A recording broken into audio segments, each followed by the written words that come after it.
పవిత్రంగా ఉండండి రా నాయనా, పరిశుద్ధంగా ఉండండి అమ్మా. దేవుని యొక్క పాదాలు పట్టుకోండి. ప్రభువు రాకడ వచ్చేస్తుంది, దేవుని యొక్క రాజ్యం వచ్చేస్తుంది, ఆయన రాజ్యం కోసం సిద్ధపడండి అంటే ఎవరికి ఏమవట్లేదు తెలుసా? రుచించట్లేదు. నా ప్రియ తమ్ముడు, చెల్లి, ప్రియ సహోదరి, సహోదరుడా, ఈరోజు ఒక్క ప్రశ్న వేస్తున్నాను. మీ జీవితాలు ఎలా ఉన్నాయి ఒక్కసారి ఆలోచన చేయండి. ఏది వదిలిపెట్టాలో అది వదిలిపెట్టావా? తుచ్చమైన చొట్టో, సిగరెట్టో, తుచ్చమైన ఒక గ్లాసులో సారానో, లేకపోతే నువ్వు తాగే మందో, లేకపోతే బ్రాంతియో, విస్కీయో, కల్లో ఏదోడు కావచ్చు.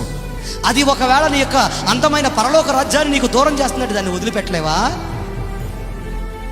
వదిలిపెట్టొద్దా? చెప్పరేంటండి?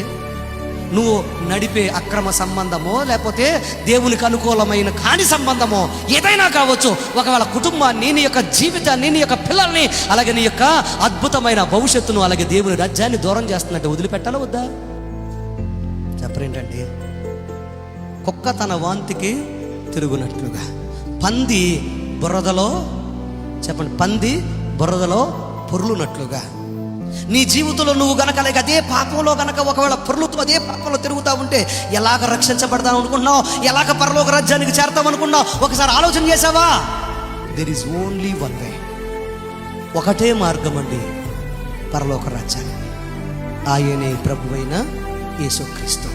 ఆయన చెప్పిన మాట ప్రకారం మనం ఏం చేయాలి? జీవించాలి. ఆ మాటలో మనం ఏమవ్వాలి? ఫలించాలి.